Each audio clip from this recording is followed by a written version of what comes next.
Добар ден, добредојдовте во третата епизода од нашиот подкаст Разговори за здравје. Денеска ќе зборуваме за особено значајниот аспект, а тоа е раната интервенција кај децата и кај адолесцентите, односно со професор доктор Насер Дурмиши, кој што е раководител на одделот за детска и адолесцентна психијатрија на клиниката за психијатрија во Скопје. Токму во фокус ќе ја ставиме раната интервенција и на некој начин ќе се обидеме да ги разрушиме бариерите кои што постојат за менталното здравје и кога може и како да се направи таа разлика за свесност на менталното здравје и интервенцијата која што може на некој начин да ни создаде здрава младина во иднина. Добар ден и добредојдовте во нашиот подкаст. Благодарам на повикот.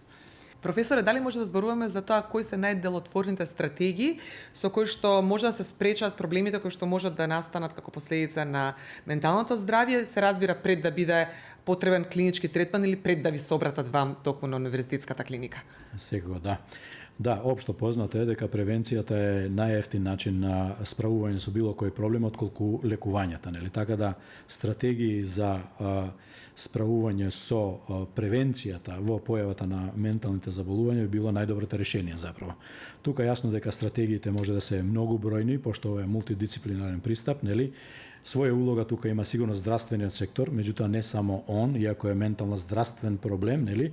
Тука и општеството, тука се и работните организации, тука е училиштето, тука се сите социјални институции кои можат да допринесат во тоа. Така да на некој начин може да се изгради систем кој би работел на пример на превенцијата преку скрининг, нели? Каде што ќе се идентификуваат индивидуите или проблемите веќе на наерана некоја фаза на развој или дури да се предвидат пред да се појават. Тоа што тоа би биле најефикасни мерки и тие би биле најефикасни решенија. А тоа може да се направи само во добра соработка помеѓу здравствениот сектор и сите други битни фактори во општеството. Во таа насока, како може да соработуваат здравствените институции меѓу себе за да се спречат последиците од однесувањето на децата кои што се изложени на ризик и на некој начин дали можеме да зборуваме тука за превенција во овие случаи? Да, секако. Тоа е веројатно од побитните карики во системот на превенција на менталните потешкоти во општеството, било која возраст да е, дали се тоа деца, млади или возрастни, кога општеството и здравствените институции имат добра соработка. Тоа е оној дел кој се вика мултидисциплинарен пристап на проблемот, а проблемот со менталното здравје е мултидисциплинарен. Заправо во него влијаат сите, да кажеме, сегменти на едно општество, не е само здравството, тука е и просветата, тука е и социјалниот дел на животот, нели тука се професионалните нели здруженија кои исто така може да влијат и здравството е сигурно најбитната карика. Добрата комуникација меѓу овие ентитети гарантира поквалитетно ментално здравје и поквалитетна грижа околу менталното здравје. Сега дека општествата се разликуваат во степенот колку ова интегрираност на повеќите елементи во тој мултидисциплинарен пристап го овозможили и според тоа и квалитетот на заштита и превенција на менталното здравје од општество до општество се разликуваат. Ние во тој дел не сме најдобрите, тоа мора да се каже јасно и гласно, меѓутоа не сме и најслабите, но дека има простор каде што многу може да се работи дефинитивно, нели? Така да таа соработка здравствени институции и останатиот дел на општеството е клучно околу добра превенција и добро менаџирање на менталното здравје во секој општество. Добро, и овие наши разговори даваат придонес токму во тој контекст да се актуализира самата тема. Управо, ова е на некој начин поврзување на општеството со здравствената институција, каде што сум јас конкретно директен представник на здравствената институција и преку овој настав заpravo јас барам помош од општеството на некој начин да се вклучи во приказната околу менталното здравје и проблемите кои ние ги решаваме во последната карика, значи лекуваме, да се префрлат можеби на поранешен некој временски настап на проблемот, нели, во смисла на превенција, првенствено училиштата, работните места кај што луѓето си функционираат и останатите социјални инструменти како невладини организации, сите кои може да дадат исклучителен допринос во делот на работење околу менталното здравје. Така да таа превенција би била идеална кога здравството и општеството би соработувале најдобро, а тоа значи превентивни мерки кои би се превземале например на училиште, на работното место, па дури и во градот, во јавните простори каде што ние живееме и функционираме, нели? Као кои се тие мерки кои би влијаеле например конкретно од општеството, дури од градот, ако изгледа најмалку поврзано, нели? Па зелените површини, нели?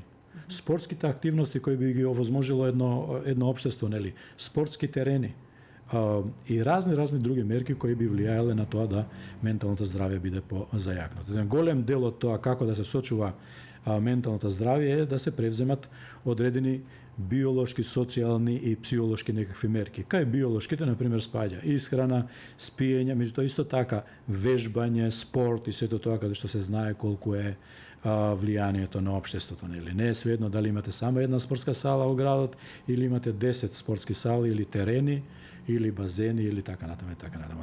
Физичките вежби се исто така битен дел на сочувување и одржување на менталното здравје.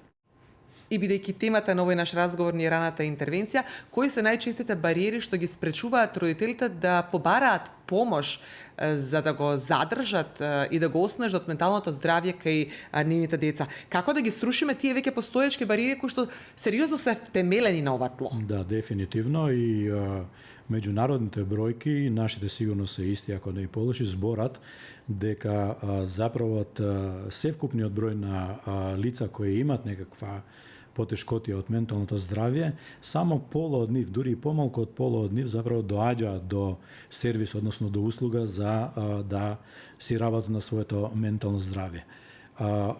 Зошто е тоа така? Затоа што постојат разни бариери во остварувањето на тоа право и тие се исто така цела една палета. Меѓу најбитните би спомнал веројатно достапноста, нели, на сервисот и на услугите до индивидуите кои имаат такво едно барање. Примерот најконкретни некакви проблеми, нели? Ако човекот живее на 100 километри од Скопје, а таков еден сервис се нуди само во Скопје, автоматски тоа е голема бариера, нели, финансиска, организациона, временска и така натаму, за да се стигне до таму. И не само тоа, бројот на институции, бројот на луѓе кои се квалификувани за една таква работа, квалитетот на услуга која тие луѓе можат да го возможат и си го нудат, дали е тоа рурално или градска средина, нели? И цела низа стигмата во општеството, нели? Предрасудите околу тоа дали да се побара или да не се побара таков сервис. Исто така ги плашат и ги одвраќаат луѓето за да побарат воопшто таков еден сервис или таква една услуга. И за сите тие бариери накрај останува на реалност каде што многу мала бројка на луѓе заправо и успева да добијат добра услуга за справување со своите ментално здравствени проблеми, нели? Така да треба да се работи на секој од тие точки заправо да се воопшто постигне некој квалитетно, нели, некој квалитетен сервис. Добро, тогаш може ли да зборуваме за некој клучен совет кој што вие би го дале, токму за да имаме таква целосна благосостојба психофизичка, емоционална на нашите деца, да зборуваме за идни генерации кои што имаат стабилно ментално здравје, кое што ќе биде на некој начин, нели, последица ќе се одрази на сите нивоа на нашето живење. Така, да. Да, ова е доста комплексна тема и е софистицирана, нели, не е као заво болка, па викаме оди кај стоматолог и ќе биде решен проблемот, знаеме како ќе се реши, меѓутоа може една аналогија да се поврзе. Знаете, ако сакаме своето телесно здравје, тоа би го кажал, например.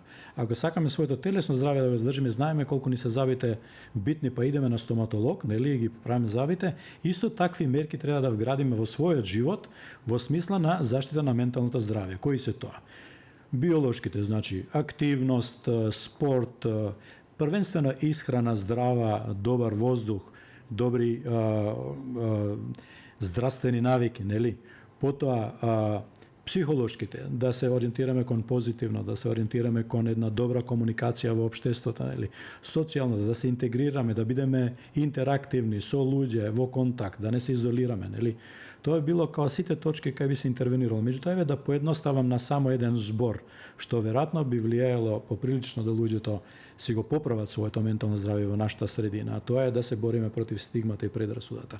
Да знаеме дека кој год ментално здравствен проблем да го имате, им се обраќам на слушателите и гледачите, нели, да знаете дека постои решение за тоа. Немојте да мислите дека не постои решение за тоа. Битната карика е дали вие ќе побарате сервис и дали вие ќе побарате решение или не.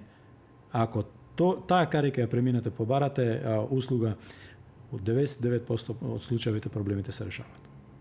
Во таа насока менталното здравје е основа за здрав и среќен живот, а наша задача како одговорни родители, старатели, воспитувачи во оваа заедница е токму да дадеме поддршка во создавање на свесност на овие теми, да поттикнеме на проактивност. Така е.